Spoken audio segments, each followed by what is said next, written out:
Iprito ko yan sa coconut oil.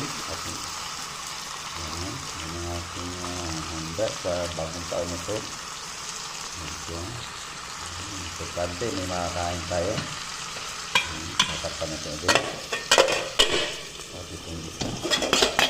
Yan. Oh. Ayan. Ang nilagang baka. Ayan. May broccoli saka kangkong. Ayan. At ayan. Ang paksiw. Ayan. Paksiw. Lalagyan natin ng okra. Ayan. Okra. Ayan. Okra yan. Saka talong.